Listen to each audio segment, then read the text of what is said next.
भगवान ने कहा ये आपने अच्छा नहीं किया। इस प्रसंग में भगवान गोपियों को नारी धर्म की शिक्षा दे रहे हैं।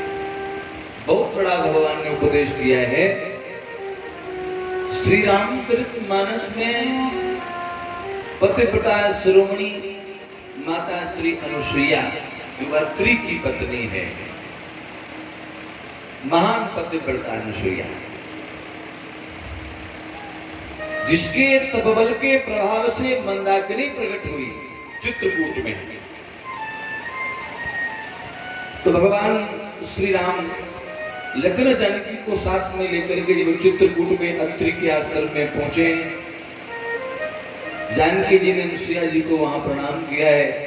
तो अनुसुईया जी ने जानकी जी को नारी धर्म की शिक्षा दी।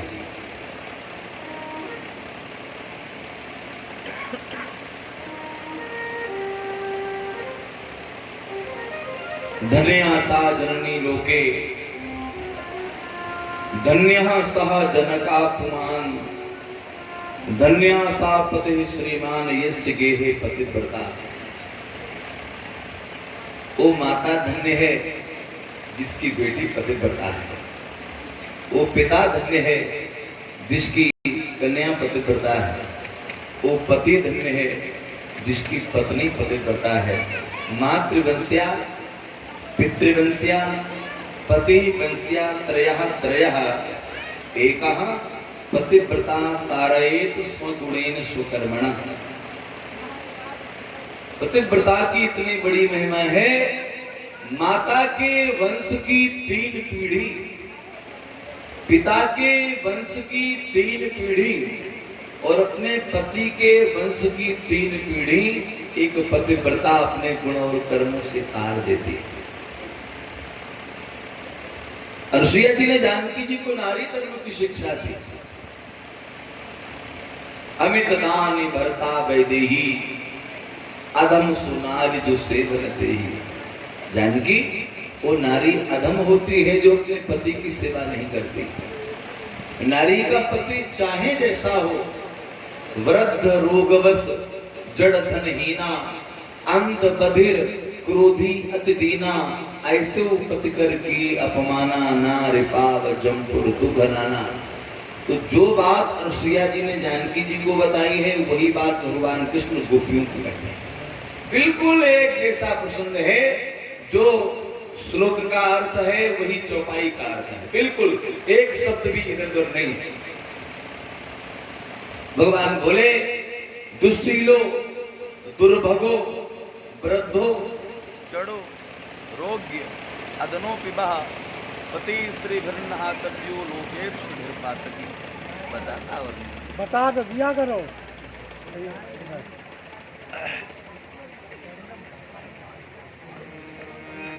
बता दिया करो। अरे भज गोविंद गोविंद गोपाला, भज गोविंद गोविंद भज गोविंद गोविंद गोपाला।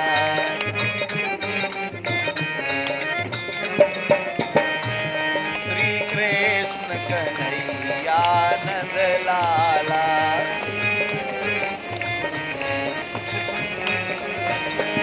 भज गोविंद गोविंद गोपाला, भज गोविंद गोविंद गोपाला, भज गोविंद गोविंद गोपाला, भज गोविंद गोविंद गोपाला। श्री कृष्ण कन्हैया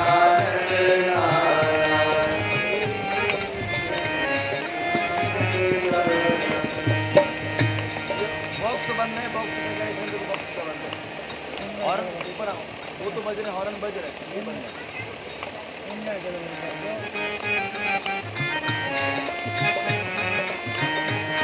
श्री कृष्ण कन्हैया नंद लाला, श्री कृष्ण कन्हैया नंद लाला, भज गोविंद गोविंद गोपाला, भज गोविंद गोविंद गोपाला। हरि जसोदा के कन्हैया ब्रज लाला जसोदा के कन्हैया हे भज गोविंद गोविंद गोपाला भज गोविंद गोविंद गोपाला। प्रेम से बोली गोविंद भगवान की जय। भगवान बोले गोपियों, दुस्सीलो दुर्भगो वृद्धो जड़ो रोगी अधनो पिबा पति स्त्री भिन्नहातप्यो लोके सुभिरपातकी। नारी का पति चाहे दुस्सील हो, चाहे वृद्ध हो, चाहे मूर्ख हो, चाहे धनहीन हो, चाहे अंधा हो, चाहे बहरा, ऐसे भी पति का यदि कोई नारी तिरस्कार करती है, उसको ठुकराती है, तो वैसी नारी को यमराज की संयमनी पुरी में जाकर के यातनाएं सहनी पड़ती हैं। भला है बुरा है जैसा भी है, मेरा पति मेरा देवता है।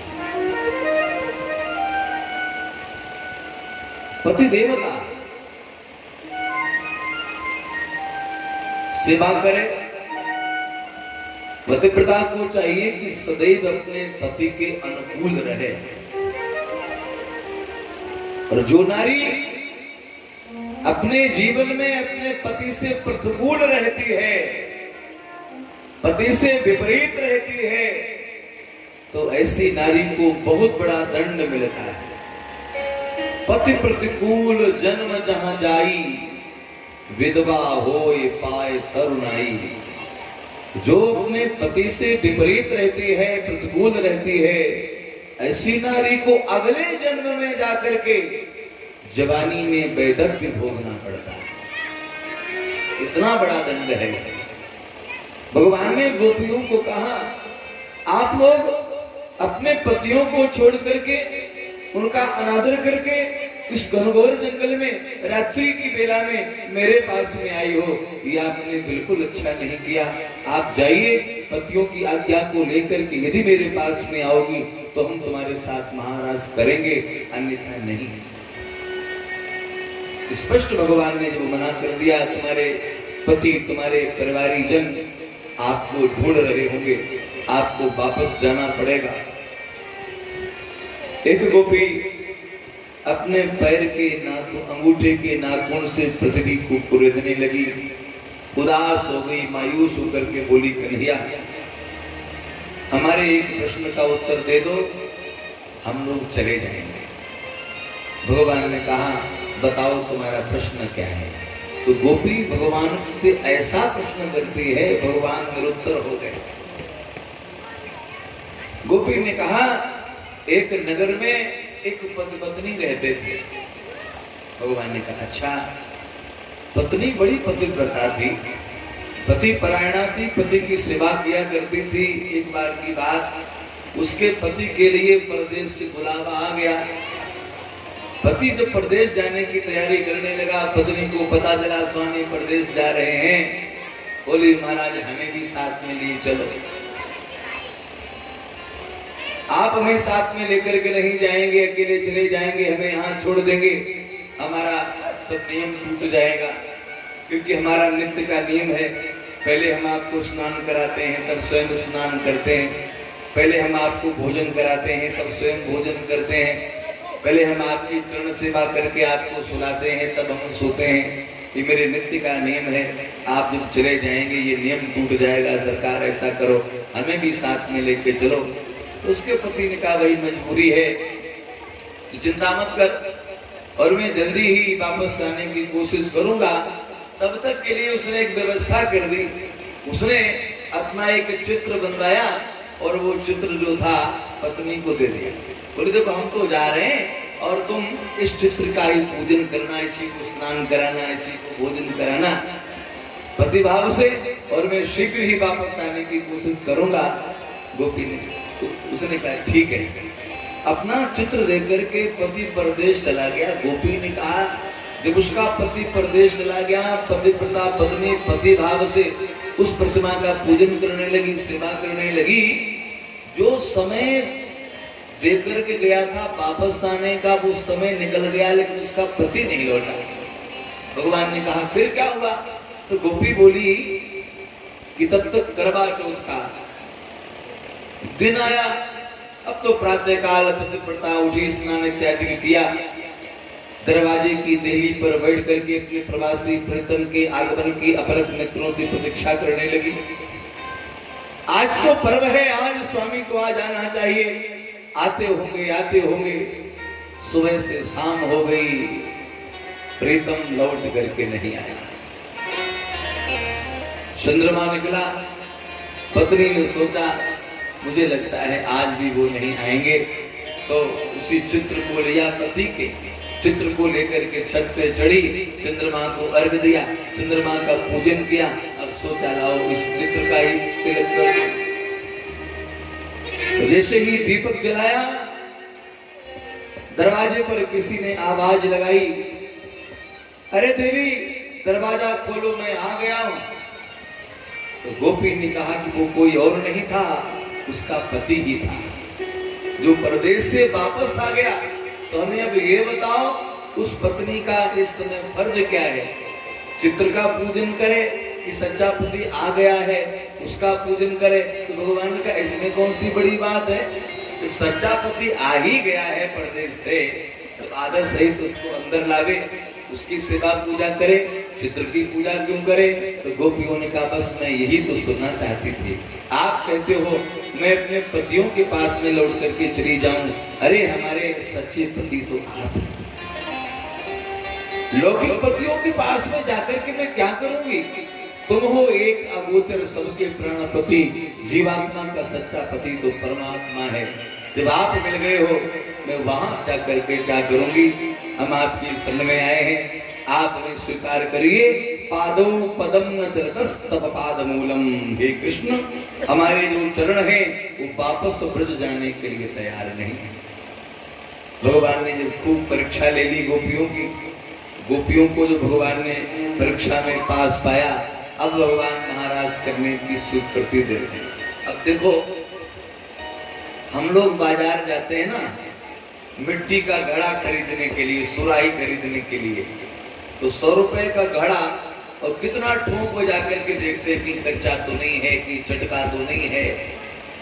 100 रुपए के लिए इतनी जो परीक्षा घड़े की लेते हैं, और भगवान को तो इतनी बड़ी लीला करनी थी, तो भगवान ने गोपियों की परीक्षा ली है। और जब गोपियों को भगवान ने परीक्षा में पास पाया, भगवान ने कहा ठीक है, हम आपके साथ में महाराज की लीला अवश्य करेंगे। उधर पार्वती को भी बुलावा भेजा गया। माता पार्वती भी जब आने की तैयारी करने लगी, शंकर जी ने पूछा भाई रात्रि का समय है, तू कहाँ जा रही है? पार्वती ने सारी बात बताई। महाराज क्या बताऊं, आज वृंदावन में महाराज होगा, उस महाराज का दर्शन करने के लिए मैं जा रही हूं। तो शंकर जी बोले अकेले अकेले जा रही हो? भाई हमें भी तो साथ में लेके चलो। पार्वती बोली महाराज क्या बताऊं, मेरी बहुत बड़ी एक मजबूरी है। बोले मजबूरी क्या है? बोले मजबूरी ये है कि महाराज में किसी पुरुष को प्रवेश नहीं मिल सकता, वहां केवल कृष्ण ही है। सारी स्त्रियां होंगी, सारी गोपियां होंगी, महाराज हमें तो प्रवेश मिल जाएगा लेकिन आपको प्रवेश नहीं मिलेगा। इसलिए आप कैलाश पर रह करके आनंद लीजिए, आप इस झंझट में मत पड़ो। शंकर जी ने कहा कोई उपाय बताओ ताकि हमें भी भगवान की लीला का दर्शन मिल जाए। तो पार्वती ने कहा उसके लिए आपको गोपी बनना पड़ेगा। तो शंकर जी ने कहा हम तैयार हैं, कुछ भी हो जाए भगवान की लीला का हमें दर्शन मिले, हम कुछ भी बनने के लिए तैयार हैं। जब वो मेरे लिए नारी बन सकते हैं, कुछ भी बन सकते हैं, तो मैं उनके लिए काहे को नहीं बन सकता? मैं तैयार हूं। आज पार्वती जी भगवान शंकर को बहुत समझाते हैं, भोलेनाथ नहीं माने। अंत में पार्वती भगवान महादेव को गोपी बनाती है, नारी बनाती हैं, सुंदर श्रृंगार सजाए हैं और नारी बनकर के भगवान भोलेनाथ पधारे हैं पार्वती को साथ में लेकर के वृंदावन में। भगवान महादेव की उपस्थिति में महाराज की लीला संपन्न हुई। भगवान ने देखा जितने गोपियां हैं उतने ही भगवान ने अपने भिन्न भिन्न रूप प्रकट किए हैं। प्रत्येक गोपी की बाह में बाह डाल करके भगवान रास बिहारी महाराज की लीला प्रारंभ करते हैं। सभी देवता आकाश में आकर के परमात्मा की उस दिव्य लीला का दर्शन कर रहे हैं।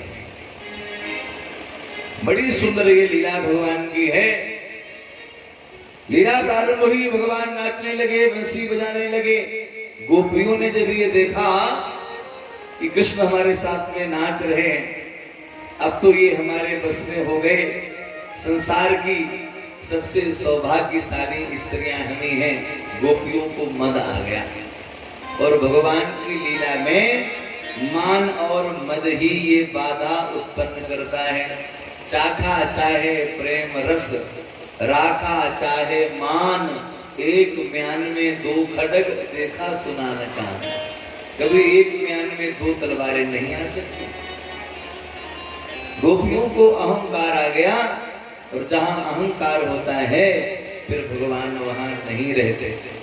एक संत की पंक्ति है, दोहा है, जब मैं था तब हरि नहीं, अब हरि है मैं नाही।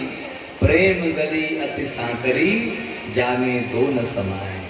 प्रेम की जो गली होती है अति सकरी गली होती है, इसमें दो नहीं आ सकते। एक संग नहीं होए भुआलू, हंसो ठटाए फुलाओ बगालो। गोपियों को अभिमान आ गया। तासाम तत् सौभगमदम वीक्षमानम च केशवः, प्रसमाय प्रसादाय तत्रैरवांतरधीयत। सुखदेव स्वामी कहते हैं, राजन गोपियों के उस सौभग मद को देख करके, सौभग मद का नाश करने के लिए, गोपियों पर कृपा करने के लिए भगवान क्या करते हैं? भगवान महाराज के मध्य से अंतर्ध्यान हो।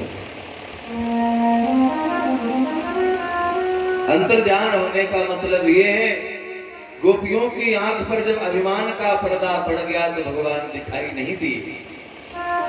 अंत में गोपियां भगवान को चारों तरफ ढूंढने लगी, भगवान को पुकारने लगी। गोपियों ने गोपी गीत गाया। 28 श्लोकों में गोपी गीत है। और अंत में गोपी गीत को सुनकर के भी भगवान प्रकट नहीं हुए। तब गोपियां रोई, रोने लगी गोपियां। हृदय का अभिमान आंसू बन करके गोपियों के हृदय से जब बाहर निकल गया, हानातः रमण प्रेष्ठ क्वासि क्वासि महाभुज,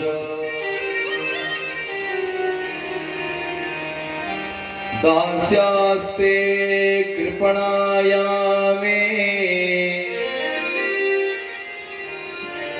सखे दर्शय सन्निधिं। भगवान को गोपियां पुकारने लगी, रोने लगी और अंत में भगवान प्रकट हुए। प्रेम से बनिए रास बिहारी भगवान की जय। प्रकट होकर के भगवान पुनः गोपियों के साथ में अब महाराज की लीला प्रारंभ करते हैं। महाराज प्रारंभ हुआ और महाराज का जो दृश्य है ऐसा अद्भुत है, कैसे भगवान गोपियों के साथ में महाराज कर रहे हैं। बोलो रास बिहारी भगवान की जय। गोकुल में देखो, वृंदावन में देखो, गोकुल में देखो, वृंदावन में देखो, मुरली बाजे रे, श्याम संग राधा नाचे रे, श्याम संग राधा नाचे रे। गोकुल में देखो, वृंदावन में देखो, गोकुल में देखो,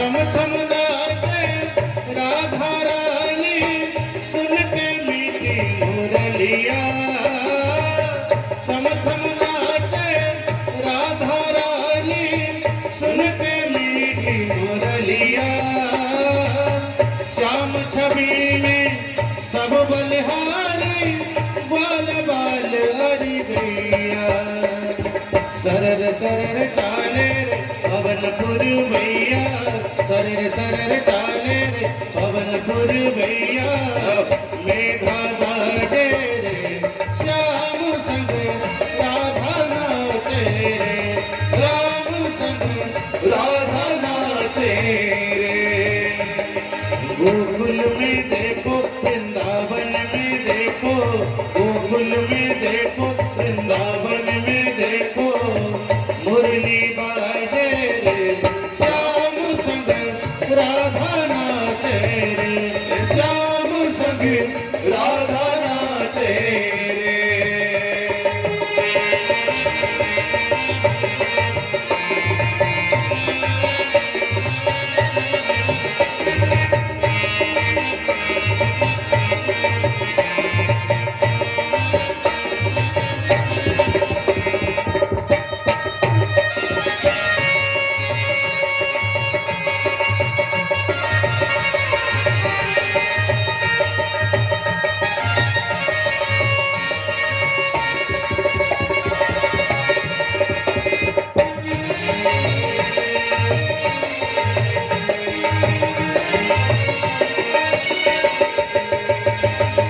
बंसी बट पर यमुना तट पर कान्हा रास रचाए बंसी बट पर यमुना तट पर कान्हा रास रचाए गोपी बन कर शंकर आए गोपेश्वर कहलाए गोपी बन कर शंकर गोपेश्वर कहलाए ओ डम डम डम डमरू बजे कान्हा की मुरली पे डम डम डम डमरू बजे कान्हा की मुरली पे सब जग नाचे रे श्याम संग राधा नाचे रे श्याम संग राधा नाचे रे ओ रस रचो है रस रचो है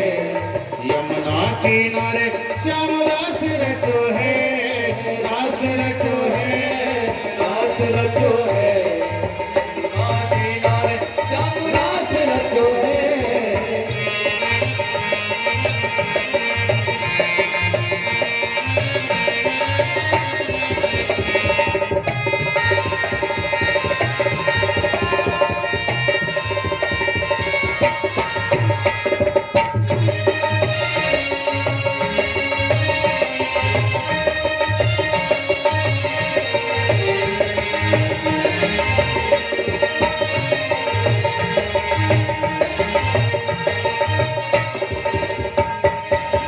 चंद्र किरण सा श्याम सलोना दो आंखें कजरारी चंद्र किरण सा श्याम सलोना दो आंखें कजरारी ठुमक ठुमक नचे गोपियन के संग जग का पालनहारी ओ ठुमक ठुमक नचे गोपियन के संग जग का पालनहारी रास बिहारी संग राधा सुकुमारी नाचे रास बिहारी संग राधा सुकुमारी नाचे ओ जगत विराजे श्याम संग राधा नाचे श्याम संग राधा नाचे रे ओ गोकुल में देखो वृंदावन में देखो गोकुल में देखो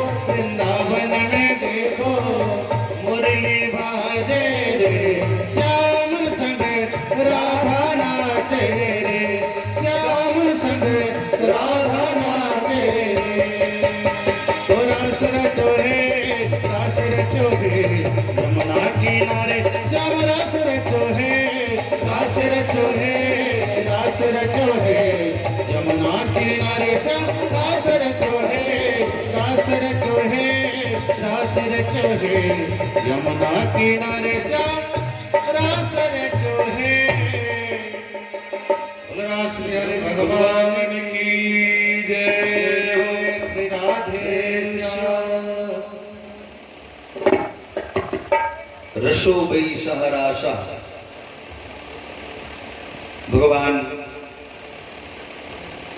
भगवान भोलेनाथ के सानिध्य में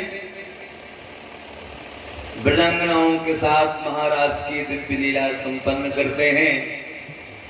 ये रात्रि ब्रह्मा की रात्रि के समान हुई, 6 महीने की रात्रि हुई। जिस प्रकार छोटा बच्चा अपने प्रतिबिंब के साथ में, अपनी परछाई के साथ में खेलता है, ठीक उसी प्रकार भगवान रास बिहारी ब्रजांगनाओं के साथ में क्रीड़ा करने लगे, खेलने लगे। कामधो जो भगवान की परीक्षा लेने के लिए आया था, भगवान के साथ नाचते नाचते थक गया, लेकिन क्षण मात्र के लिए भगवान कृष्ण के मन में काम भाव नहीं जगा, तो कामदेव भगवान के चरणों में गिर करके क्षमा मांगने लगा।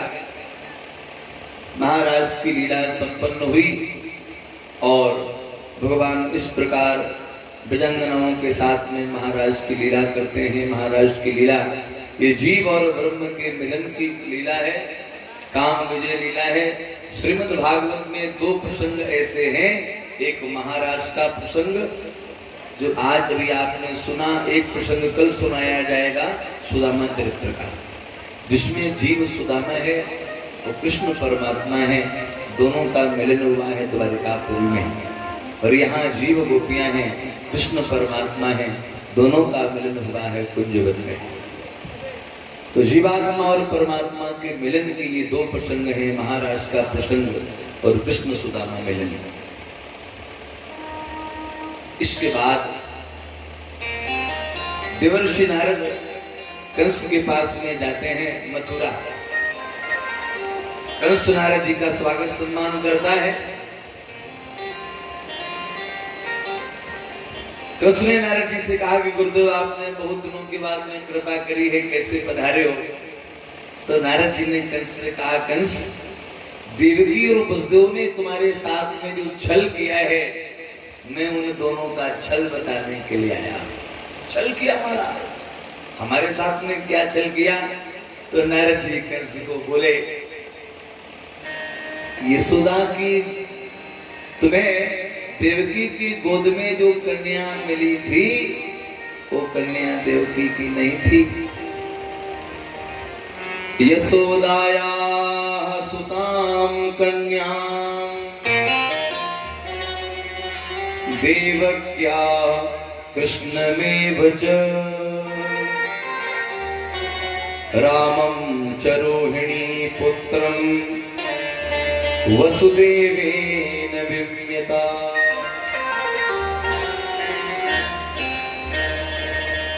देवकी ने तो पुत्र को जन्म दिया था, रातों रात पुत्र को छोड़ आए नंद के यहाँ, और वहां यशोदा की कन्या लेकर के आ गए। तो सुने का, अच्छा इतना बड़ा हमारे साथ में धोखा किया गया, इतना बड़ा हमारे साथ में कपट किया गया, चिंता मत करो, मैं मार दूंगा देवकी को, मार दूंगा वसुदेव को, क्योंकि वो दोनों इस समय हमारी कैद में हैं। नारद जी ने कहा, देखो होश में काम लो, ऐसे काम बिगड़ जाएगा। फिर महाराज कोई हमें युक्ति बताइए। नारद जी ने कहा, वो आप समझिए, आपको क्या करना है, आप स्वयं समझदार हैं। नारद जी ऐसा कह करके चले।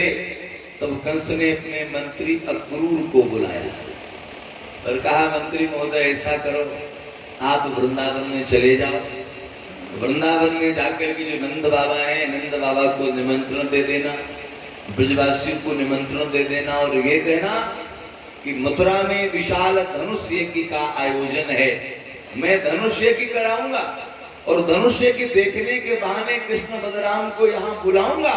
जब वो दोनों हमारे यहाँ आ जाएंगे, यहाँ हम उनकी की हत्या करवा दें। कृष्ण ने ये युक्ति निकाली, पत्र दे दिया अक्रूर जी को, अपना रथ दे दिया और प्रातःकाल की पवित्र वेला में श्री अक्रूर जी कृष्ण बलराम को लेने के लिए मथुरापुरी से वृंदावन के लिए चले। जब चले हैं अक्रूर जी, मार्ग में जा रहे हैं, अनेक प्रकार के मनोरथ, अनेक प्रकार की कल्पनाएं, अनेक प्रकार के विचार अक्रूर जी के हृदय में उठ रहे हैं। मैं जाऊंगा, जाकर के कृष्ण और बलराम का मैं दर्शन करूंगा, भगवान के चरणों का मैं दर्शन करूंगा, हमारा जीवन धन्य हो जाएगा। कैसे भगवान के चरण हैं?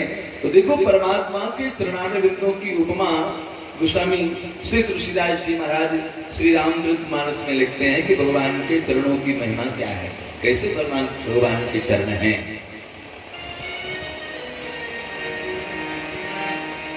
दिखियों जाए चरण जल जाता, अरुण मृदुल सेवक सुख दाता। अक्रूर जी मन में विचार करते हैं, हम जाकर के भगवान की उन चरण कमल का दर्शन करेंगे जो भगवान के चरण जो हैं सेवकों को सुख देने वाले हैं।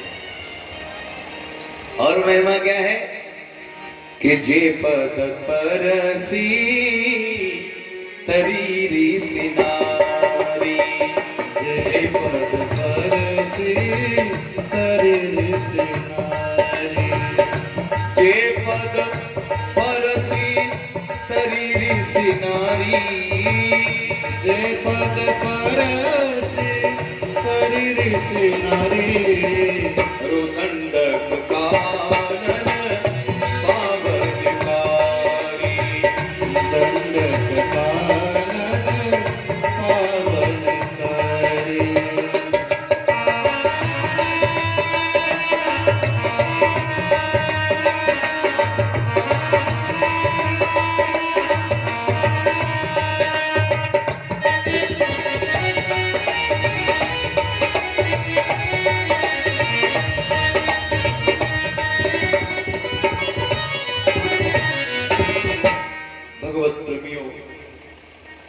भगवान के चरणों की ये महिमा है।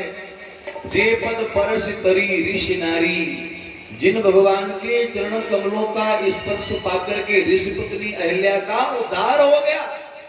परसत पद पावन शोकन सावन प्रकट भई तब पुण्य सही। जिन भगवान के चरण कमलों ने सारे दंडिकारण्य की भूमि को पावन बना दिया, ऐसे पतित पावन परमात्मा के प्रेमास्पद पाद पद्मों का मैं दर्शन करूंगा। व्रजवाला जे पद कमल रही सदा चितलाए, ते पद आज बिलोकियों इन नैन न बजाए। जिन चरणन की पादुकन भरत रहे मन लाए, ते पद आज बिलोकियों इन नैन न बजाए। भाव गंगा में गोता लगाते हुए श्री अक्रूर जी सूर्यास्त के समय वृंदावन में पहुंचे। इति संचिंतयन् कृष्णं स्वरफकतनयोध्वनि रथेन गोकुलम प्राप्तः सूर्यस्तास्त गिरिं नृप। राजन, गोधूली वेला के समय श्री अक्रूर जी वृंदावन की पवित्र भूमि में प्रवेश करते हैं। दोनों भैया दाऊ और कन्हैया गाय चरा करके वापस आ रहे हैं। आगे आगे गाय चल रही हैं, पीछे पीछे गोविंद चल रहे हैं। गायों के खुरों से उड़ती हुई जो धूल है वो श्री कृष्ण की काली काली अलकावलियों पर छा रही है। श्री अक्रूर जी ने दोनों का दर्शन किया है। ददर्श कृष्णम रामम च प्रजे गोदोहनम गतौ, पीत नीलांबरधरौ सरदम दुर्भिक्षण। दोनों भैया दाऊ और कन्हैया आ रहे हैं।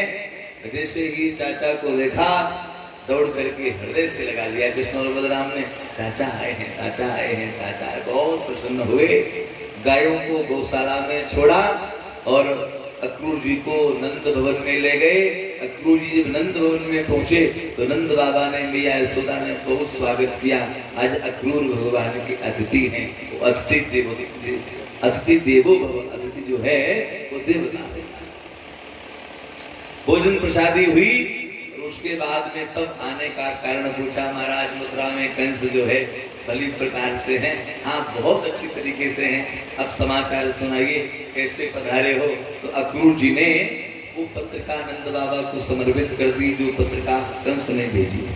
महाराज ये पत्रिका लीजिए, मथुरा में महाराज कंस एक धनुष यज्ञ का आयोजन कर रहे हैं, आपको बुलाया है, ब्रजवासियों को बुलाया है और उन्होंने अपना ये रथ भेजा है। कल प्रातः काल की पवित्र बेला में कृष्ण और बलराम हमारे साथ रथ पर बैठ करके मथुरा जाएंगे। नंद बाबा ने जब ये समाचार सुना, मुनादी करवा दी, ढिढोरा पिटवा दिया। रातों रात जो ब्रजवासी मथुरा चलना चाहे तैयारी करे, प्रातः काल की पवित्र बेला में हम सब चलेंगे मथुरा। ब्रजवासी मथुरा जाने की तैयारी करने लगे और जब मैया यशोदा को ये पता लगा कि कंस ने हमारे दोनों बालकों को बुलाने के लिए अपना रथ स्पेशल भेजा है, तो मैया समझ गई हमें मालूम पड़ता है क्रूर कंस की कोई चाल है।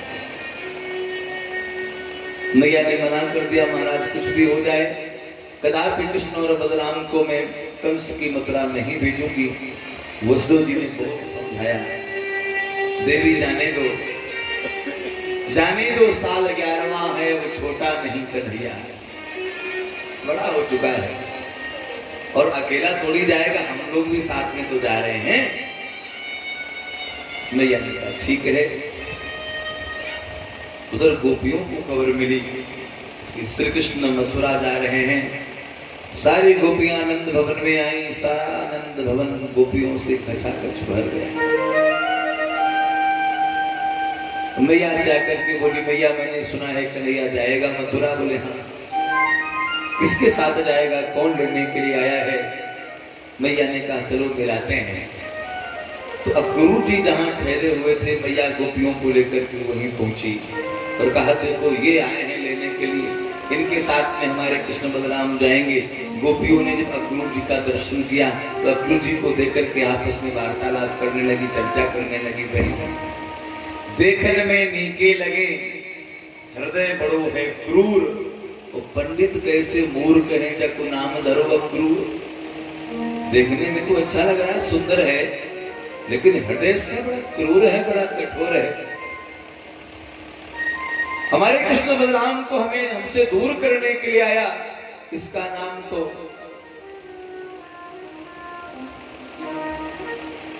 हृदय का बड़ा क्रूर है। और ब्राह्मणों ने, पंडितों ने इसका नाम अक्रूर कैसे रख दिया? स्वभाव के विपरीत इसका नाम है। एक गोपी बोली भाई इसमें अक्रूर का कोई दोष नहीं है। फिर किसका दोष है? अरे दोष तो उस विधाता का है जिस विधाता ने ये संबंध बनाए हैं।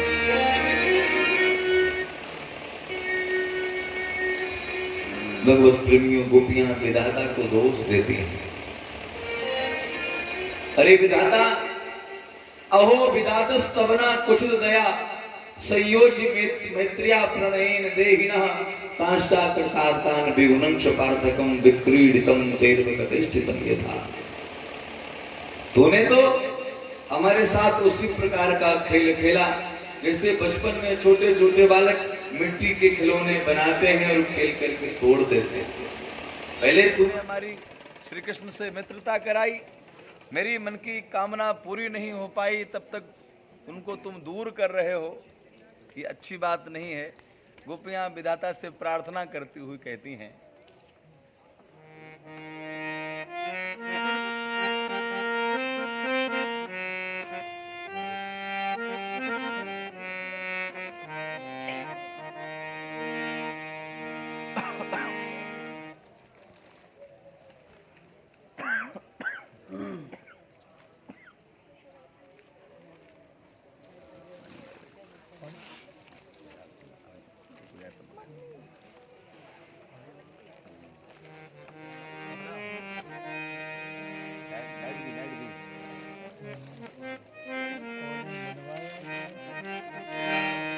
राधे कृष्ण शरणम राधे कृष्ण शरणम राधे कृष्ण शरणम कृष्ण राधे शरणम राधे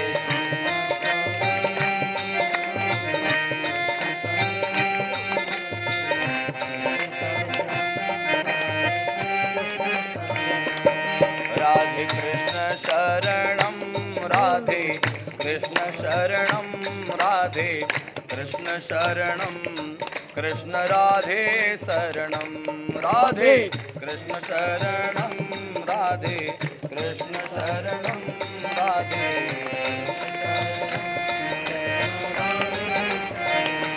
राधे कृष्ण शरणम राधे कृष्ण शरणम राधे कृष्ण शरणम कृष्ण राधे शरणम राधे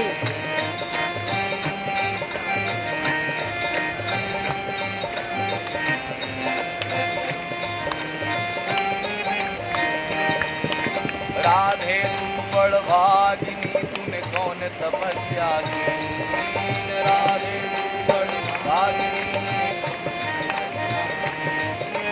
तीन लोक तारण तरणी सो तेरे आधीन तीन लोक तारण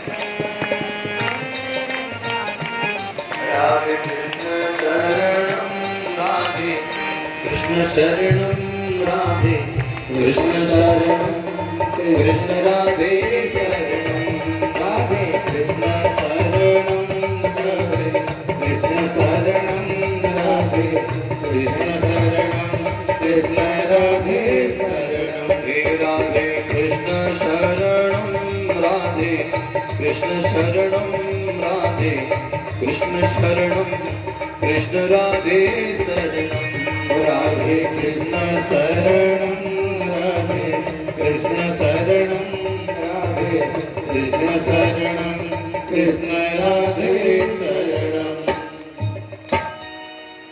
गोपियां विधाता से कहती हैं श्याम सवेरे जाएंगे मेरे नयन मरेंगे रोए विदना ऐसी रैन कर जो दिन कबहू ना हो।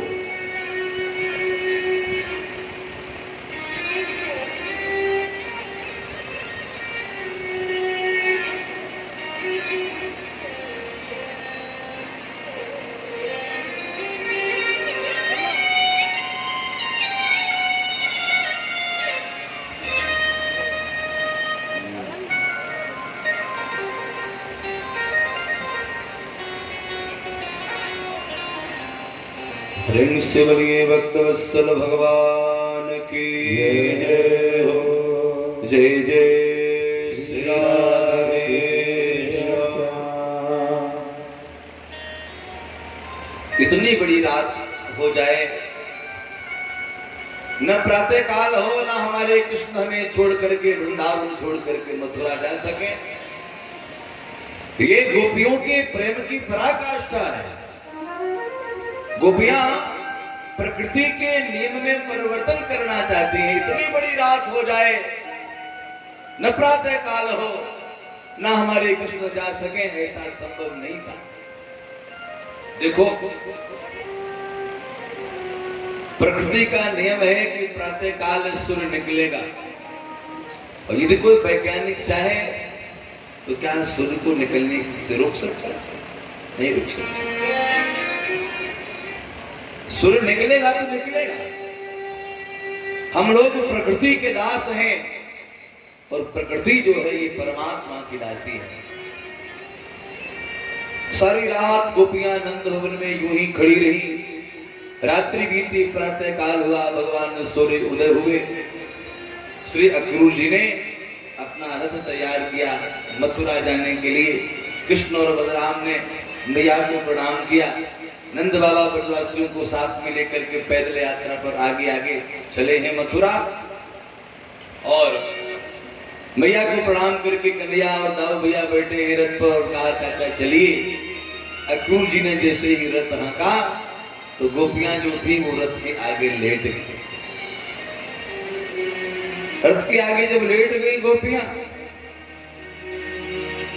भगवान ने कहा आप लोग चिंता मत करिए, मैं आज जा रहा हूं, मैं कल वहां रुकूंगा, मैं परसों लौट आऊंगा। गोपियों ने भगवान को मार्ग दे दिया। भगवान का रथ जब चलने लगा तो गोपियां रुदन कर रही हैं। एवं ब्रवाणा विरहातुरा वृषम्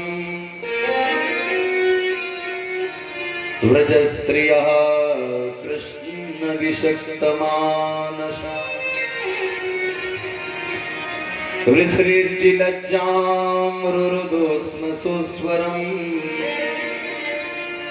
गोविंद दामोदर माधवेति। हे गोविंद, हे दामोदर, हे माधव, भगवान के अनेक नाम लेकर के गोपियां रो रही हैं भगवान के लिए। और श्री गुरुजी रथेन वायु वेगेन कालिंदीम अघनाशिनी रथ दौड़ाने लगे। तब तक किशोरी राधा रानी को समाचार मिला कि हमारे कृष्ण जा रहे हैं। राधा दौड़ती हुई जब आई, भगवान ने देखा चाचा थोड़ी देर के लिए रथ खड़ा कर। भगवान रथ से नीचे उतरे। राधा ने कहा कहां जा रहे हो? सारी बात बताई, मैं मथुरा जा रहा हूं। राधा ने कहा बिना बताए आप जा रहे? क्यों, अचानक क्या हुआ? अचानक मथुरा जाने की कैसी तैयारी कर दी? भगवान ने सारी बात बताई। मामा ने धनुष लीगी का आयोजन किया है और चाचा को भेजा है अपना रथ दे करके। मैं वहां जा रहा हूं। शाम को चाचा जी आए, समय था नहीं।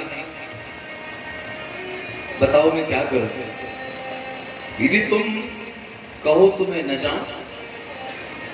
तो राधा जी ने कहा आप कर्म क्षेत्र में जा रहे हैं, कर्म क्षेत्र में जाने के लिए मैं कदापि आपको रोक नहीं सकती। आपका वृंदावन में रहना इतना आवश्यक नहीं है जितना आवश्यक आज मथुरा जाना है। क्योंकि जब तक आप मथुरा जाओगे नहीं तब तक कंस मारा नहीं जाएगा। जब तक कंस मारा नहीं जाएगा तब तक प्रजा को सुख नहीं मिल सकता। आप मथुरा जाइए, मथुरा जाकर के पापी का वध करिए, ये मेरी इच्छा है। तो भगवान ने कहा यदि तुम्हारी इच्छा है कि मैं मथुरा जाऊं, मथुरा में जाकर के कंस का वध करूं, लेकिन मैंने प्रतिज्ञा की है कि ब्रजवासी बल्लभ सदा मेरे जीवन प्राण इनको ना ही बिसारे मोई नंद बाबा की यहाँ। मेरी प्रतिज्ञा का क्या होगा? मैं जब चला जाऊंगा इन ब्रजवासियों का क्या होगा? इंद्र ने कोप किया, मैंने रक्षा करी। काली नाग से मैंने बचाया, दावाग्नि से मैंने बचाया। मेरे मथुरा जाने के बाद इस ब्रज की रक्षा कौन करेगा? तो किशोर जी ने कहा हे कृष्ण आप बिल्कुल चिंता मत करें, इस वृंदावन की ब्रज की जिम्मेदारी मैं ले रही हूं। जब तक मैं नहीं चाहूंगी, बिना मेरी इच्छा के कोई इस वृंदावन में कदम भी नहीं रह सकता। तो भगवान का हृदय स्वरूप वृंदावन, जिस वृंदावन की जो मालिक है, जो ठाकुरानी है, हमारी किशोरी राधा रानी है। इसीलिए आप वृंदावन में जाएं तो जिस गली से आप जाएंगे, जिस मार्ग से जाएंगे, तो सब लोग राधे राधे राधे राधे। चलते समय भगवान ने अपनी मुरली राधा रानी को सौंप दी। राधा जब तक मैं वृंदावन में रहा तो मुरली से काम चल गया, लेकिन मथुरा जो है वहां मुरली से काम चलने वाला नहीं है। वहां जाकर के तो हमें शंख बजाना पड़ेगा। जब तक मैं लौट करके ना आऊं, मेरी मुरली को आप अपने पास में सुरक्षित रखना। ठाकुर जी अपनी मुरली राधा रानी को सौंप करके पुनः रथ पर विराजमान हुए और श्री अक्रूर जी ने रथ हांका। कितनी तेज रथ हांका। रथेन वायु वेगेन कालिंदीम अग्नाशिनी, वायु वेग से बड़ी तेज रथ हांका। गोपियां भगवान का रथ देख रही हैं, रथ जा रहा है। यावद आलक्ष्यते केतु यावद रेणु रथस्य च। अक्रूर जी के रथ पे जो ध्वजा लगी हुई थी, जब तक ध्वजा का दर्शन होता रहा गोपियां तब तक खड़ी रही। जब रथ तेज दौड़ा तो धूल उड़ी, जब तक उस धूल का दर्शन होता रहा तब तक गोपियां वहीं खड़ी रही और थोड़ी ही देर में भगवान का रथ आंखों से ओझल हो गया। गोपियां वापस लौटी।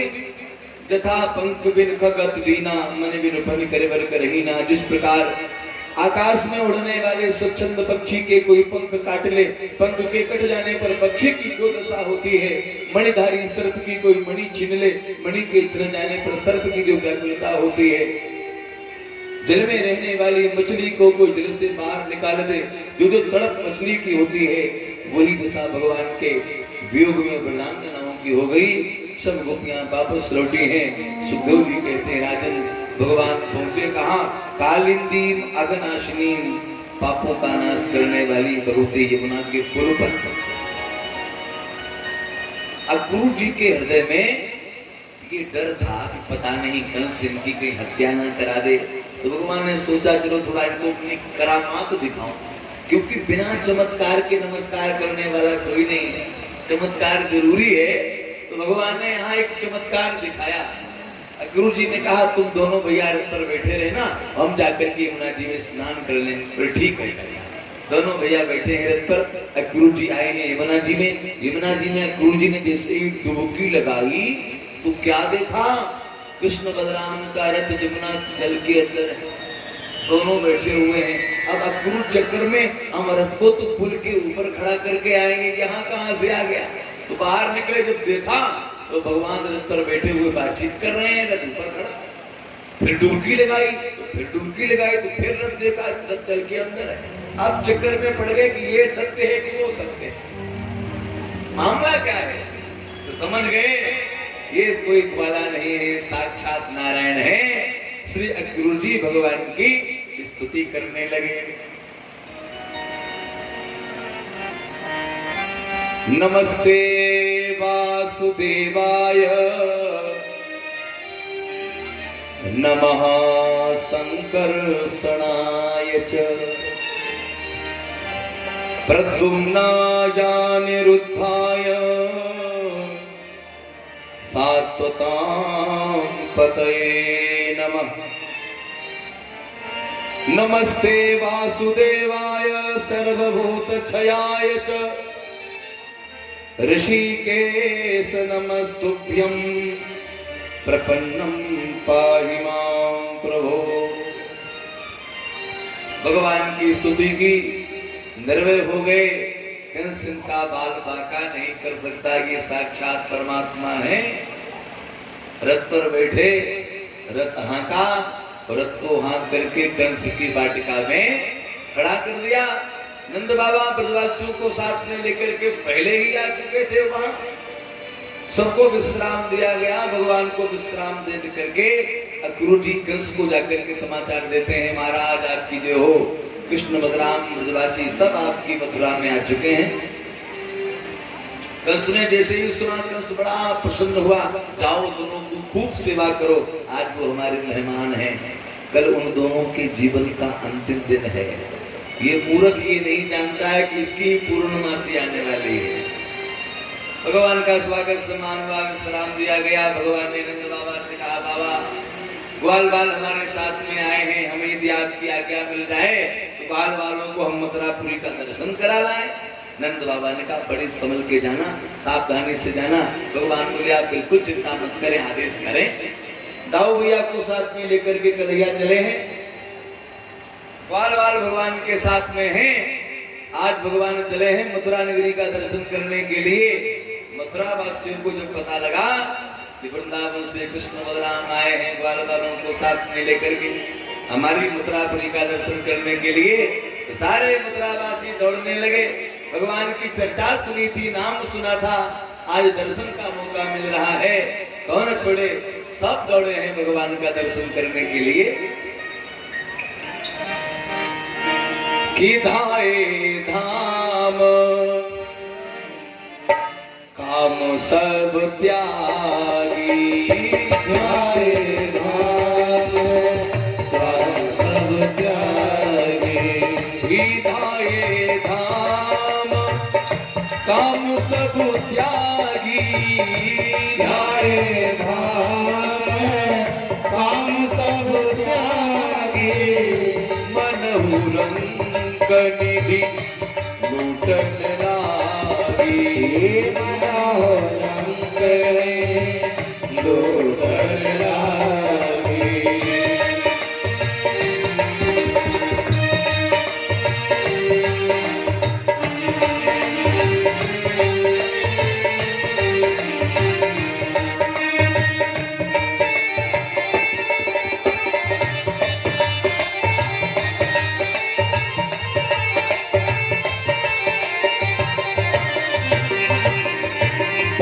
भगवत प्रभुओं, धाये धाम काम सब त्यागी, मनहु रंक निधि लूटन लागी।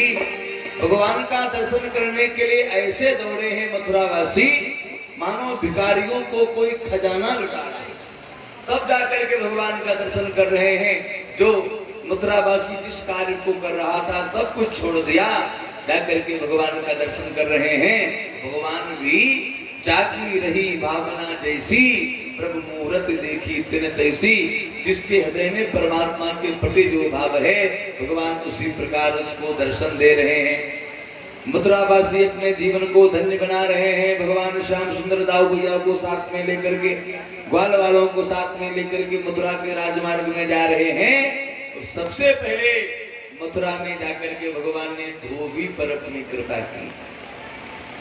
एक धोबी था कंस का, ये कपड़े धुलाई का भी काम करता था और कपड़े रंगाई का भी काम करता था, रंगरेज भी था। पोटली में वस्त्र बांधे हुए आ रहा है मथुरा के राजमार्ग में। दाऊ भैया ने कहा, कन्हैया ग्वाल वाल हमारे साथ में हैं, इनके वस्त्र फटे पुराने हैं, हम लोग मामा से मिलने चल रहे हैं, कोई क्या कहेंगे बताओ। इनके महाराज हमारे इनके मामा हैं,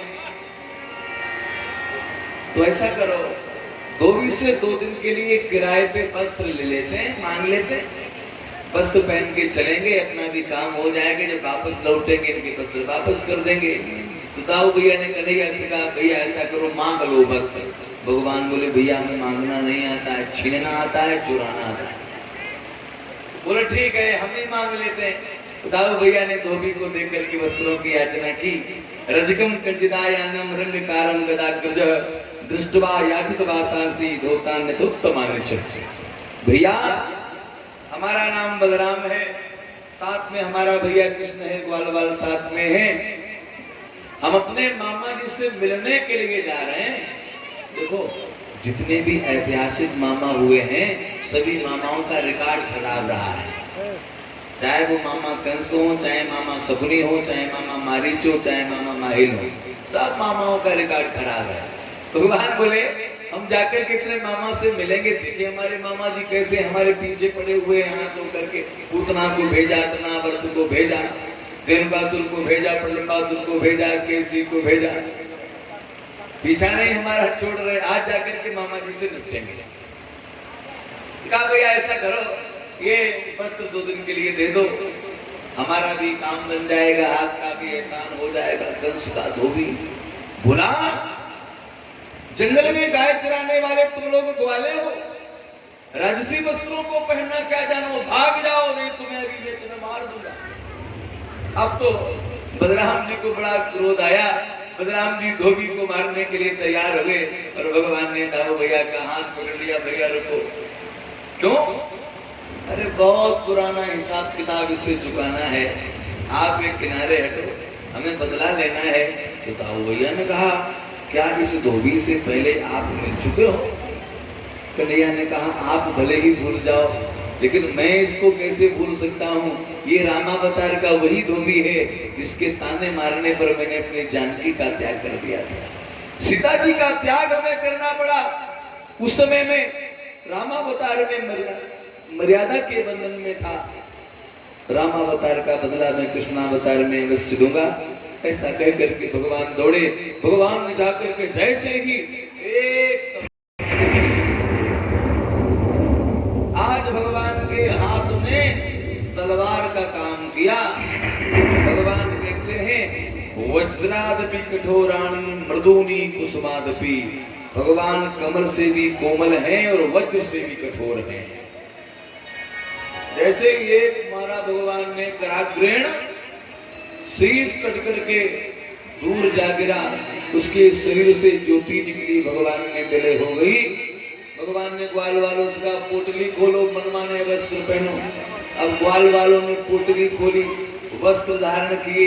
एक समस्या पैदा हो गई, क्या? ग्वाल वाल छोटे छोटे पहलवानों के वस्त्र ढीले डालने लगे, ऐसा लगे मनो मांग के लाए हो। अब इस समस्या का समाधान कैसे हो? जब आगे चले तो मथुरा के राजमार्ग में एक दर्जी की दुकान थी। दर्जी ने जब ये देखा तो दर्जी भगवान को पहचान गया। महाराज ऐसा करो कि हमें ये सेवा का मौका मिल जाए, ये सेवा हम करना चाहते हैं। भगवान ने करिए। उसने वस्त्र उतरवाए, कैंची से काट करके, छांट करके, सिल करके, दोबारा तैयार करके पहनाए। बहुत सुंदर लगने लगे ग्वाल वाल सब। तो भगवान ने दर्जी को आशीर्वाद दिया। दर्जी पर भगवान ने कृपा की। दर्जी बोला महाराज हमें आप क्या आशीर्वाद दे रहे हैं? भगवान बोले चिंता मत करिए, हमारा आशीर्वाद है तुम्हारे लिए। क्या? 200 का कपड़ा होगा, 300 सिलाई मिलेगी। सिलाई बहुत महंगी, कपड़ा भले सस्ता मिल जाए लेकिन सिलाई बहुत महंगी होगी। वृंदावन में जो दर्जी लोग हैं ना, उनके खूब मजे हैं। 2 टेलर हैं, बहुत अच्छे वृंदावन के मशहूर टेलर हैं। एक मुन्ना टेलर पुरानी गल्ला मंडी में, और एक अनूप टेलर। तो उनके यहाँ कपड़े डालने के लिए जाओ, 1 तारीख को गए तो अगले महीने की 1 तारीख देंगे। पंडित जी 1 महीने बाद आना, फुर्सत नहीं। मजे कर रहे हैं। दर्जी पर भगवान की कृपा हुई और उसके बाद में भगवान ने माली पर कृपा करी है। आगे प्रभु जा रहे थे तो एक सुदामा नाम का माली भगवान को मिला। माली ने भगवान को देखा, पहचान गया। तो माली बोला सरकार हमारी इच्छा हो रही है हम आपके फूल माला पहनाएं। तो भगवान ने कहा पहनाओ। तो माली ने भगवान को फूल माला धारण कराई, दाऊ भैया को धारण कराई, कन्हैया को धारण कराई, ग्वाल वालों को धारण कराई। अब तो माला पहन करके भगवान वैसे भी भुवन सुंदर है प्रभु और अच्छे लगे। तो भगवान ने माली को आशीर्वाद दिया। देखो माली पर भगवान की क्या कृपा है। यदि हम लोग शाम को फूल तोड़ करके अपने घर में रख लें तो हमारे घर में रखा हुआ फूल प्रातःकाल होने तक निर्माल्य हो जाता है, बासा हो जाता है। फिर भगवान इसको नहीं स्वीकार करते। माली के घर में चाहे फूल महीनों रखा रहे, माली के घर में रखा हुआ फूल निर्माल्य कभी नहीं होता। भगवान उसको स्वीकार करते हैं। तो भगवान की माली पर कृपा। इसके बाद भगवान ने पूजा पर कृपा करी। प्रभु जा रहे थे, ग्वाल वालों को साथ में लेकर के राजमार्ग में भगवान ने देखा तो 3 जगह से तिरछी, जिसके पीठ में कुंवर निकला हुआ है, जो झुकझुक को चल रही है, हाथ में सोने का कटोरा है, अंगराग रखा हुआ है। भगवान उसको देख करके मुस्कुराते हुए बोले अरे सुंदरी आपका नाम क्या है? कातुम बरोर वेद ध्यान लेपनम कश्यांगने बा कतेस्य साधुना। तुम्हारा नाम क्या है? कहाँ जा रही हो? तुम्हारे ये हाथ में क्या है? आज भगवान ने जब कोजा से परिचय पूछा, कोजा भगवान की गंभीर वाणी सुनकर के पहचान गई। भगवान को अपना परिचय देती हुई भूली। दास्यास्महं सुंदर कंस सम्मताम त्रिवक्र नामना यनुलेप कर्मणि मदभावितम भोजपते अतिप्रियम बिना युवाम को निस्तमस्त दरहति। कोजा ने कहा ऐ सुंदर, दास्यास्महं सुंदर कंस सम्मताम, मैं महाराज भोजराज कंस की दासी हूं। अच्छा आप कंस की दासी? बोले हाँ। भगवान बोले आपका नाम क्या है? उसने कहा त्रिवक्र नामना, मेरा नाम है त्रिवक्रा। मैं 3 जगह से टेढ़ी हूं, इसलिए हमें लोग त्रिवक्रा कहते हैं। त्रिमाने 3, वक्र माने तिरछी। हमें लोग त्रिवक्रा कहते हैं, लेकिन प्रेम से कोई कोई हमें कोजा भी कहते हैं। मदभावितम भोजपते अतिप्रियम, हमारे हाथ का घिसा हुआ चंदन महाराज कंस को बड़ा प्रिय है। मैं कंस को चंदन लगाने के लिए जा रही हूँ, लेकिन जब से मैंने आपके कोमल अंगों को देखा है, हमारा मन कर रहा है कि मैं आपको चंदन लगाऊं। कुब्जा है नाम मेरो, मथुरा है गाम मेरो, चंदन को काम कंस दासी मैं कहती हूँ। रुचे चारु कंस को हमारो, घिसो आवरेज कनक के कटोरे में वही लिए जाती हूँ। मेट दो कुटिलता मम कुटिला की आजनाथ, दो नंद नंदन के चंदन लगाती हूँ। महाराज मैं आपको चंदन लगाना चाहती हूँ। भगवान ने कहा माला पड़ गई, वस्त्र पहन लिए, अब चंदन की कमी है, चंदन लगाओ। तो कुब्जा ने भगवान को चंदन समर्पित किया। देखो भगवान को जो चंदन समर्पित करता है तो चंदन लगाने की बहुत बड़ी महिमा है। चंदनस्य महत्पुण्यम पवित्रम पापनाशनम, आपदा हरते नित्यम, लक्ष्मी तिष्ठति सर्वदा। जो भगवान को नित्य चंदन समर्पित करता है तो लक्ष्मी उसके घर में अखंड वास करती है। उसके घर से लक्ष्मी कभी फिर जाती नहीं। तो अपने घर में ठाकुर जी हो, आप नित्य स्नान कराएं, सुंदर चंदन लगाएं। कुब्जा ने भगवान को चंदन लगाया और चंदन लगवा करके भगवान जब चल दिए तो दाऊ भैया ने कहा कन्हैया तूने धोबी का तो उद्धार कर दिया, माली को आशीर्वाद दिया, दर्जी को आशीर्वाद दिया, इस बेचारी ने कितना सुंदर चंदन लगाया है, इसको भी कुछ दे दो। तो दाऊ भैया की इच्छा जानकर के भगवान पीछे लौटे। भगवान ने कुब्जा के पैर के ऊपर अपना चरण रखा, थोड़ी से भगवान ने एक हाथ लगाया, उसके पीठ में जो कुबड़ निकला हुआ था, भगवान ने जैसे स्पर्श किया तो परमात्मा का स्पर्श पाते ही 3 जगह से तिरछी कुब्जा परम सुंदरी के रूप में परिणित हो गई। प्रेम से बोलिए भक्तवत्सल भगवान की जय। एकदम सीधी हो गई कुब्जा, एकदम सुंदर बन गई कुब्जा। देखो भगवान की शरण में आने पर अच्छे अच्छे टेढ़े सीधे हो जाते हैं, ऐसे भगवान की धुन है।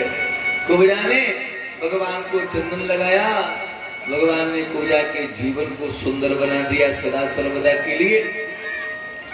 भगवान जब चलने लगे कुब्जा दौड़ी, कुब्जा ने दौड़ करके भगवान का हाथ पकड़ लिया। सुनो श्याम तुमने मेरो तन तो संहार दियो, मन भी संहार दियो विनती हमारी है।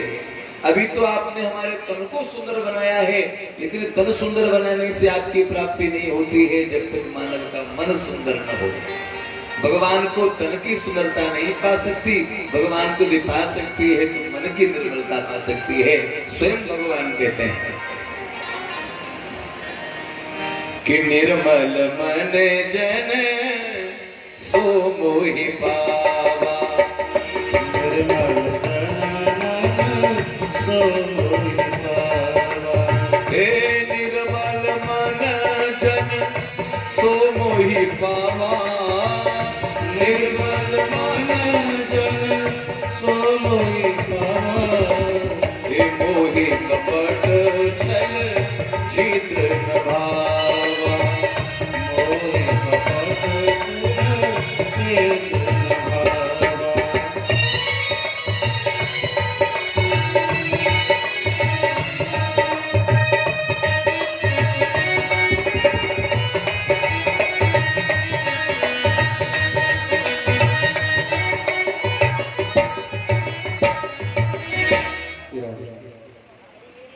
इसी बीच में कुछ दाताओं ने श्रीमद् भागवत कथा में दान दिया है। 251 रुपए श्रीमान दयाराम भगत जी खेड़ा मोहल्ला दान दे रहे हैं। बहुत बहुत धन्यवाद। 1100 रुपए श्रीमान ब्रह्म सिंह मेवला महाराजपुर फरीदाबाद निवासी, ये 1100 रुपए का दान दे रहे हैं, बहुत बहुत धन्यवाद। 100 रुपए श्रीमान संतराम जी सुनो जवाहर जी दान दे रहे हैं, बहुत बहुत धन्यवाद। 500 रुपए श्रीमान भगवत जी हरगुलाल ये दान दे रहे हैं, बहुत बहुत धन्यवाद। 251 रुपए श्रीमान श्यामी भगत जी दान दे रहे हैं, बहुत बहुत धन्यवाद। 511 रुपए श्रीमान दाताराम बाबू जी दान दे रहे हैं, बहुत बहुत धन्यवाद। 500 रुपए श्रीमान परमा सनो धन सिंह भगत जी दान दे रहे हैं, बहुत बहुत धन्यवाद। और आज का जो पेप्सी का प्रसाद जो आप लोगों ने अभी ग्रहण कर रहे थे, धीरे धीरे चल रहे थे, ये पेप्सी का प्रसाद है। आज भैया की तरफ से श्रीमान है किशनु सिंह ठेकेदार जी 1351 रुपए का प्रसाद ये सभी भक्तों के लिए इन्होंने करवाया है। इन भैया के लिए बहुत बहुत धन्यवाद। मैं भगवान से प्रार्थना कर रहा हूँ सभी भक्त दानदाता ऐसे ही धार्मिक कार्य में दान देते रहे और भगवान ठाकुर जी इनकी मनोकामनाओं को पूरा करते रहे। बोली वृंदावन बिहारी लाल की जय। भगवान ने कोजा पर कृपा करी है। कोजा ने कहा महाराज हमारे घर पधारिए। भगवान ने कहा चिंता मत करो, मैं जिस कार्य को करने के लिए मथुरा में आया हूं पहले मैं वो कार्य संपन्न करूं, उसके बाद हम तुम्हारी कुटिया पर जरूर आएंगे। इस प्रकार भगवान ने कोजा को आश्वासन दिया। फिर भगवान ग्वाल वालों को साथ में लेकर के रंग भूमि में पहुंचे, जहां धनुष रखा हुआ है। धनुष का पूजन करने के लिए भगवान को कंस ने बुलाया है धनुष यज्ञ के बहाने। तो भगवान ने सोचा पूजन कल होगा तो चलो चल करके धनुष का हम दर्शन तो कर लें। भगवान जब पहुंचे तो वहां धनुष रखा हुआ था, लेकिन धनुष के चारों तरफ सुरक्षा कर्मी लगे हुए। तो भगवान बोले भैया क्या ये वही धनुष है जिसका पूजन होना है? सुरक्षा कर्मियों ने कहा ये वही धनुष है इसका पूजन होना है। तो भगवान ने कहा क्या हम इसको छू करके देख लें? सैनिक बोले नहीं, कोई इस धनुष को छू करके नहीं देख सकता। तो भगवान बोले कारण जान सकते हैं? क्यों नहीं धनुष को छू करके देख सकते? तो सैनिकों ने भगवान को यहाँ पर एक कथा सुनाई कि महाराज ये जो धनुष है इसका नाम है वैष्णव धनुष। ये धनुष हमारे महाराज कंस को परशुराम जी ने दिया था, उनके बल पर प्रसन्न होकर के। परशुराम जी महेंद्रगिरी पर्वत पर रहते हैं, तो कंस ने जाकर के जब महेंद्रगिरी पर्वत को उठाया, परशुराम जी ने देखा कंस तो बड़ा बलवान है, हम तुम्हारे बल पर बहुत प्रसन्न हैं, जाओ ये धनुष तुम ले जाओ। परशुराम जी ने धनुष दे दिया कंस को। इस धनुष का पूजन करना, ध्यान ये रहे जिस दिन ये धनुष टूट जाएगा वो दिन तुम्हारे जीवन का अंतिम दिन होगा, और जिसके द्वारा ये धनुष टूटेगा वही तुम्हें मारेगा। कंस धनुष को तो ले आया, कंस ने सुरक्षा कर्मी लगा दिए। देखो धनुष की जितनी सुरक्षा करना बहुत अच्छी तरीके से करना, कोई भी हो कितना प्यारा क्यों ना हो, कितना खास क्यों ना हो, धनुष को छूने मत देना, क्योंकि ये धनुष ही हमारे जीवन का आधार है। तो सैनिक बोले महाराज ने मना किया हुआ है इसलिए हम आपको धनुष छूने नहीं देंगे। भगवान ने कहा हम तुम्हारे महाराज के भांजे हैं, भांजे। आपके महाराज ने अपना स्पेशल रथ हमारे लिए भेजा है वृंदावन, हम उस रथ पर बैठ करके आए हैं। तो महाराज को कानों कान खबर मिल गई कि तुमने धनुष छूने से हमें मना कर दिया तो तुम्हारी नौकरी चली जाएगी, समझ लो। अब तो सैनिक आपस में बातचीत करने लगे, भैया तब तो स्टाफ का मामला है, कोई बात नहीं, महाराज के भांजे हैं, खास मामला है, छोड़ो। और छूने से थोड़ी टूट जाएगा। तो जैसे ही सैनिकों ने कहा महाराज धनुष छू लीजिए, भगवान ने विशाल धनुष का स्पर्श किया। भगवत प्रेमियों तो छुवत टूट रघुपत ही न दोषु, भगवान का स्पर्श पाते ही दो खंड हो गए। धनुष के टूटने की आवाज कंस के कान में पड़ी। कंस कांपने लगा, अरे हमें मालूम पड़ता है धनुष टूट गया, मेरा कान आ गया। अब कंस ने क्या किया, महावत को बुलाया। महावत, हमारे पास में जो कुबलियापीड़ नाम का हाथी है, जिसमें 1000 हाथियों का बल है, ऐसा करो कुबलियापीड़ हाथी को मदिरा पिलाओ, उसकी पीठ पर तुम बैठ जाना, हमारे महल के द्वार पर बीच में खड़े हो जाना। किसी भी प्रकार कृष्ण और बलराम हमारे महल में प्रवेश न कर सके। यदि वे दोनों महल में प्रवेश करना चाहें तो हाथी से कुचल करके मार देना। महावत बोला ठीक है। कुबलियापीड़ हाथी पर बैठ करके महावत खड़ा हो गया, कंस के दरवाजे के बीच में रोक लिया रास्ता। तब तक कंस ने दूसरी व्यवस्था की। कंस के पास में 5 अंगरक्षक थे। अंगरक्षक ब्लैक कमांडो, जब कोई मंत्री इत्यादि आता ना, सांसद मंत्री आवे, ब्लैक कमांडो आता है, काले कपड़े वाले आते हैं लिए हुए। तो कंस के 5 थे ब्लैक कमांडो। कौन कौन? सल, तोसल, मुष्टिक, चाणूर और कूट जिनके नाम थे। कंस ने 5 बुलाया, ऐसा करो कदाचित हाथी से बच जाएं तो तुम लोग मल्ल युद्ध में मार देना उनको। हमारे सिंहासन के सामने एक अखाड़ा तैयार करवाओ, अखाड़े में तुम लोग खड़े हो जाना, उनको मल्ल युद्ध में मार देना। 5 ने कहा महाराज जैसी आज्ञा किया। कंस के महल में ही सिंहासन के सामने अखाड़ा खुदवाया गया। 5 मल्ल पहलवान खड़े हो गए, ताल ठोकने लगे। दोनों भैया दाऊ कन्हैया जब कंस के महल में प्रवेश करना चाहते थे, भगवान ने कहा महावत मार्ग दे दो, मामा से मिलने के लिए महल में जाना है। महावत ने भगवान के ऊपर हाथी दौड़ा दिया कुचलने के लिए। भगवान ने हाथी की सूंड पकड़ी, दाऊ भैया ने पैर पकड़े, घुमाया और पटक दिया। भगवान के हाथों कुबलियापीड़ काल कवलित हो गया, मारा गया। महावत भी मारा गया। अब भगवान ने क्या किया, हाथी के चमकते हुए दांतों को भगवान ने फाड़ लिया। देखो हाथी के दांत खाने वाले अलग होते, दिखाने वाले अलग होते। भगवान ने हाथी के दांतों को उखाड़ा, कंधे पे रखा, शस्त्र बना लिया। वीर पुरुषों की भांति दोनों भैया दाऊ और कन्हैया पापी कंस के महल में प्रवेश कर गए। सामने विशाल मंच पर कंस बैठा हुआ है। भगवान जब कंस के पास में जाने लगे, अखाड़े में खड़े हुए पहलवान भगवान को ललकारने लगे, वहां कहां जा रहे हो, पहले इधर तो आओ, हमसे पहले मिलो।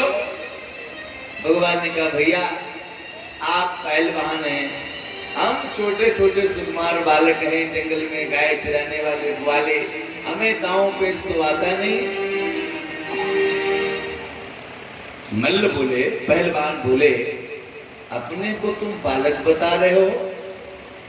अच्छा तुम्हारी चालाकी मथुरा में चलने वाली नहीं है, वृंदावन में चलती होगी। न बालो न किशोरस्तुम वरिष्ठ वैरान बरहा, ना तुम बालक हो ना तुम किशोर हो, तुम बलवानों के भी बलवान हो। हाथी को मार करके आ रहे हो, बालक बता रहे, हमसे युद्ध करो।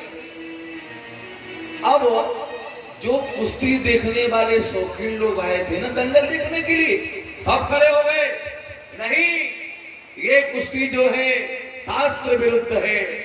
अरे भैया कुश्ती तो बराबर वाले से होती है, बताओ ये मल्ल पहलवान, ये बेचारे छोटे छोटे बालक, इनकी कुश्ती कैसी? नहीं। कहन से चढ़यति घोर कठोरा, कह सुंदर सुत परम किशोरा।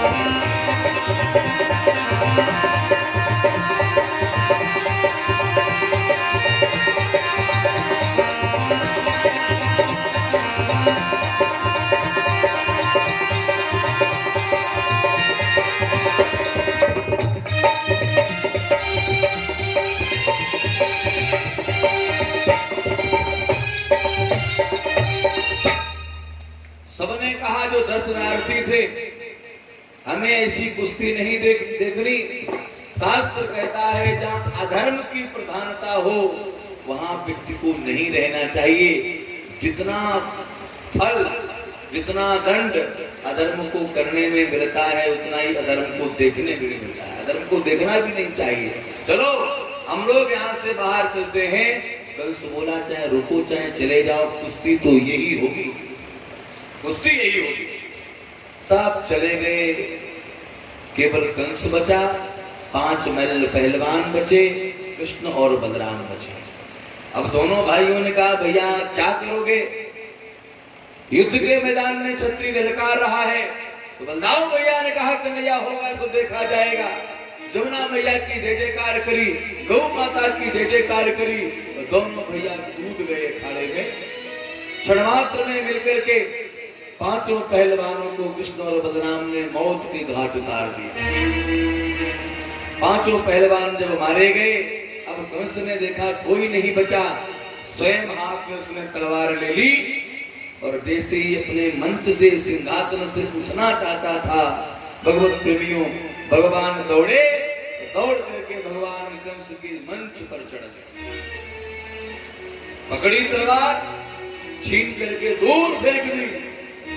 भगवान ने उतारा मुकुट और अलग रखा, कंस के केसों को भगवान ने पकड़ लिया, बाल पकड़ करके खींची, चारों तरफ भगवान महल में घसीटने लगे और कहा मामा याद करो, कुछ याद है मेरी जननी की, तूने क्या दशा बनाई थी, खींचाता रथ से बाल पकड़ फिर उस पर खड्ग उठाई थी, उन बालों का बदला तुमसे लेता है लाल देवकी का, पहले नववाणी ही थी अब सम्मुख है लाल देवकी का। उस समय तो आकाशवाणी हुई थी, आज आकाशवाणी नहीं है, आज हकीकत है। हमें देखो, हमें पहचानो, मैं देवकी का 8वां लाल हूं। जो कंस ने भगवान को देखा, आज जीवन में पहली बार और अंतिम बार भगवान का दर्शन कर रहा है, पहले कभी नहीं देखा। भगवान ने कंस को नीचे गिराया, उसकी छाती पर भगवान बैठ गए, भगवान का दर्शन हुआ, कंस के सारे पाप ताप संताप समाप्त हो गए। सन्मुख होए जीव मोहि जबहि, जन्म कोट यग नासे तबहि। भगवान कहते हैं जब जीव हमारे सम्मुख आ जाता है तो करोड़ों जन्मों के पाप समाप्त हो जाते हैं। आज कंस भगवान के साथ है। पुनः वृंदावन है, कुछ भक्तों ने 500 रुपए श्रीमान गुप्त दान, बहुत बहुत धन्यवाद। 501 रुपए पुनः गुप्त दान, बहुत बहुत धन्यवाद। 500 रुपए श्रीमान राजपाल सिंह जी, खेड़ा मोहल्ला निवासी, ये दान दे रहे हैं। 251 रुपए और ये वस्त्र राधा रानी के लिए, ये गुप्त दान सभी दानदाता दान दे रहे हैं, बहुत बहुत धन्यवाद। ये 251 रुपए राधा रानी के लिए और 2 बिछुआ और वस्त्र ये दान दे रही हैं, बहुत बहुत धन्यवाद।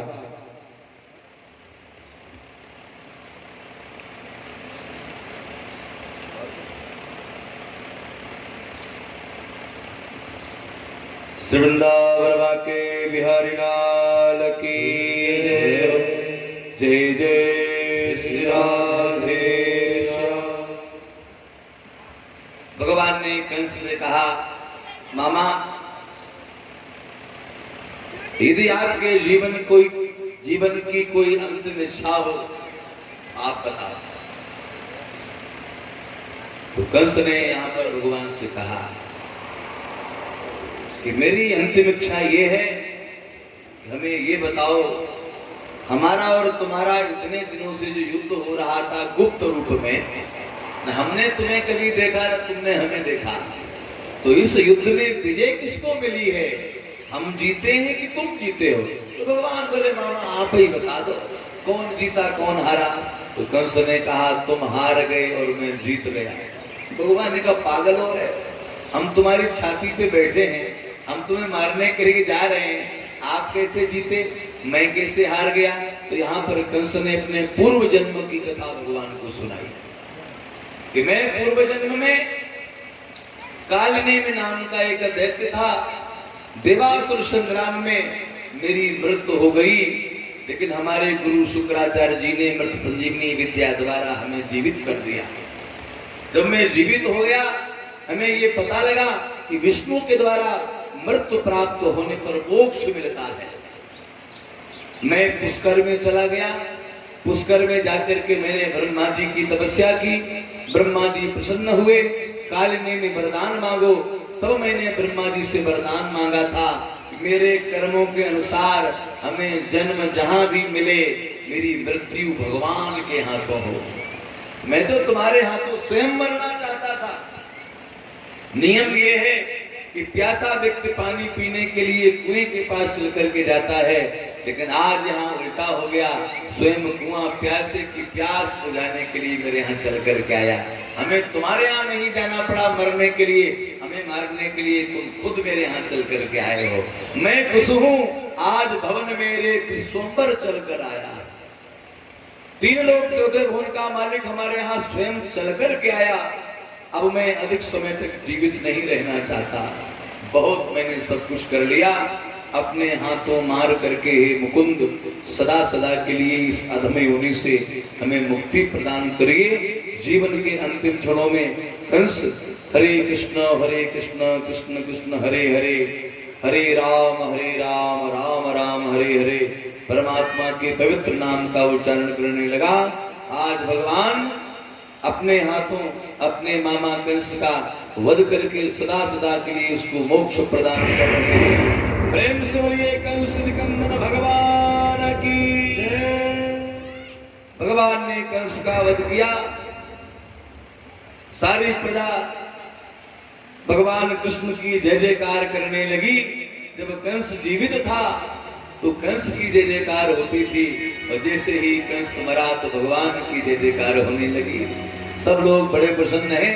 आइए हम लोग भी आनंद मंगल मनाएं। भगवान ने कंस का वध किया है, सारी पृथ्वी को प्रजा को पाप मुक्त परमात्मा ने किया।